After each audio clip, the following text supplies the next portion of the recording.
Now we invite the second stat A to perform the drama here. Good morning everyone. We are going to perform the drama called The Dear Departed. The author of The Dear Departed was William Stanley Houghton. He was famous for English drama. Now let me introduce the characters in the story. Grandfather Abel Merriweather.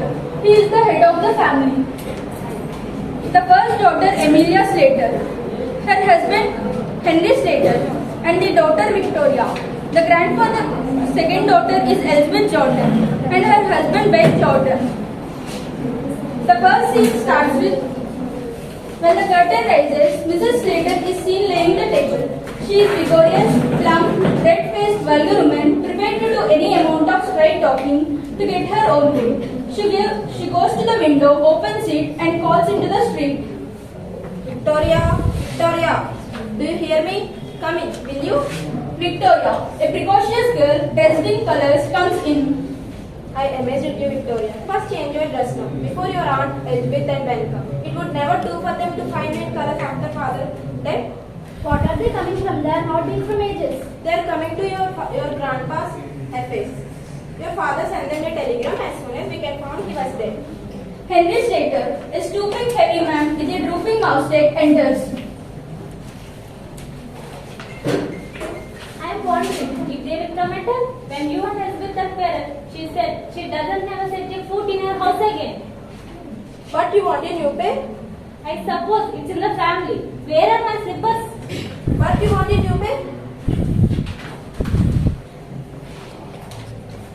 Here you had better to wear these slippers of my father's now.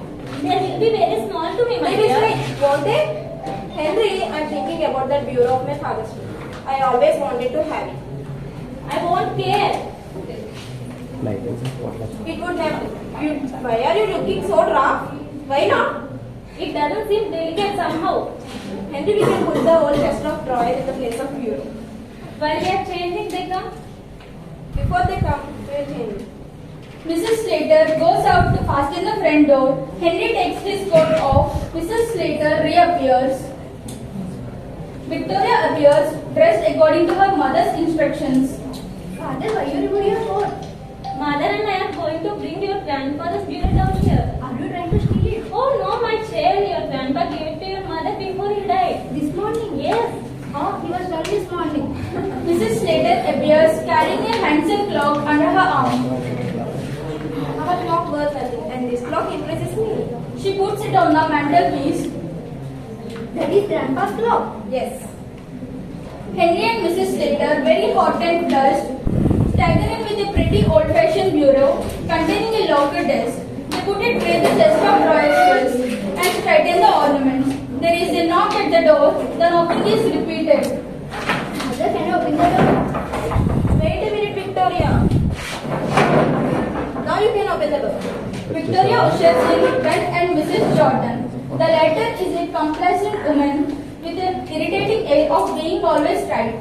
She is wearing an outfit of new mourning. Ben is also in complete new mourning. He is rather a jolly little man, but at present he is trying to adapt himself to the regrettable occasion. Mrs. Jordan sails into the room and solemnly goes straight to the Mrs. Slater and kisses her. The men shake hands.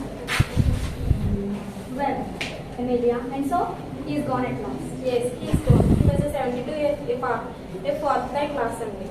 Now, Amelia, you must not give away. And now perhaps you will tell us all about it. What happened? He went out to pay insurance this morning. And when I came in, I found him undressed. He always was thoughtful in that way. He was too honorable. He did not take his premium. But there are no children that premium in this package. Except his gold watch. He promised to our Jimmy. Promised you Jimmy? Oh, but he did, Amelia. When he was living with us, he was very fond of our Jimmy. Well, I know. Also, there is his insurance money. Have you got the receipt of his premium that we paid this morning? I won't say. I don't think he paid the insurance money. He went out? He went out to meet his old friend and he went to the church. He hasn't paid it. Was it overdue? Something I think it was overdue. Something tells me he is not paid. Lady old beggar. Victoria, run upstairs and you will fetch the bunch of keys. In grandpa's room? Yes. I don't like to go. Don't talk so silly, Victoria. You will check the receipt is locked up in the bureau.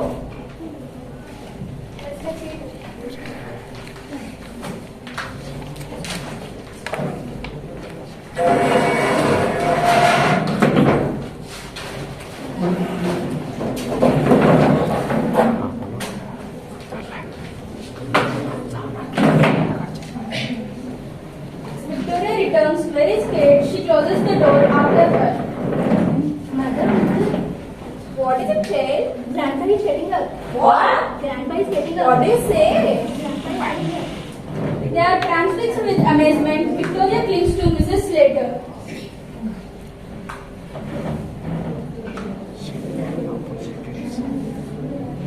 They look at the door. A slight chuckling is heard from upstairs. The door opens, revealing an old man. He is in the stockinged feet. Although over 70, he is vigorous and well-colored. His bright, malicious eyes twinkle under his reddish-grey eyebrows. Obviously, he is either the old man Abel Merriweather or his ghost. What's the matter with little Vicky? How is yourself, Ben? What brings you here? Father, is that you? Of course it's me, Amelia. You took us by surprise, Father. Are you keeping quite well? What? Are you quite well? Yes, I'm right enough, but for a bit of headache.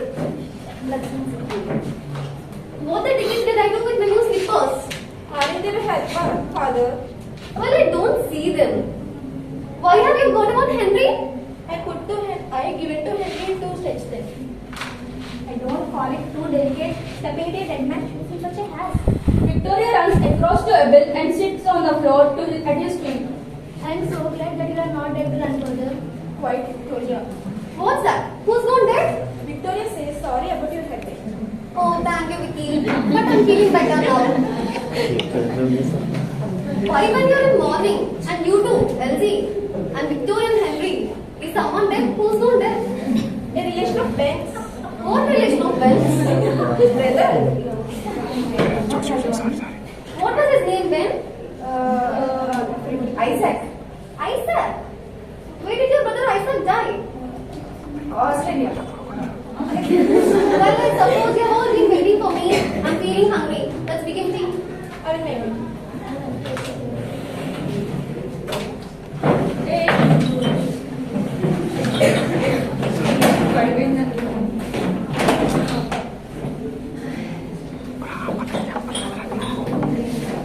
Cut जाएगा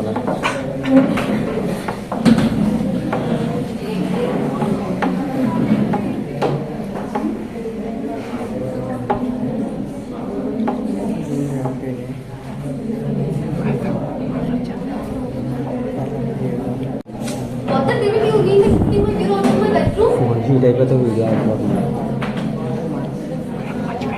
You hear me, Mary and Henry? What was that bureau, Father? The one you got. One? Yes, that's it. What is it doing there? I will tell you what's been going on in this house, Father. Nothing short of trouble. Quiet, Elsie. I will not be quiet. What's going on in this house? Will someone tell me? I will tell you, Father. I will not see you getting robbed. Who's been robbing me? Mary and Henry, Father. They have sneaked into your room like thieves at night. No, Elizabeth. You are such a good creator doing everything, every dirty thing she tells you. Will someone clearly tell me what's going on in this house? Why are you so quiet? Just tell me something. Something going in this house. First, quiet, Elsie. I will not be. They are just robbing all your things, Father. Why are you all robbing my things? The clock on the mantelpiece strikes 6. Everyone looks at it.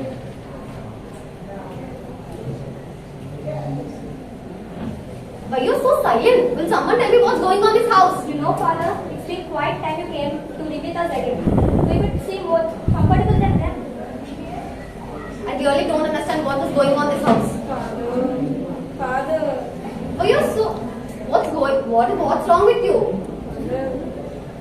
Do you think I'm dead or what? They thought you were something. Who was dead? You. But I'm not dead. No, Father, no. Amelia, there's something wrong with you. Did you really stop this thing?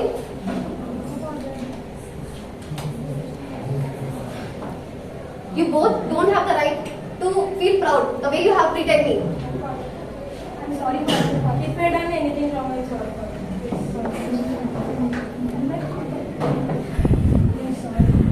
Well, I'm going to tell you about the 3 things on Monday I've got to do. The first thing, I'm going to the lawyer and alter my will. And I'm going to the insurance and pay my premium. The third thing, I'm going to the St. Philip's Church and get married. What?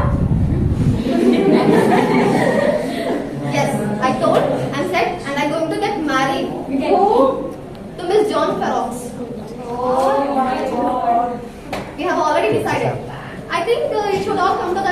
will be very glad.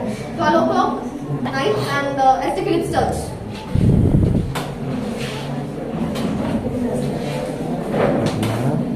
Throughout the themes of materialism, greed, lack of communication, human nature, and the importance of emotional connections.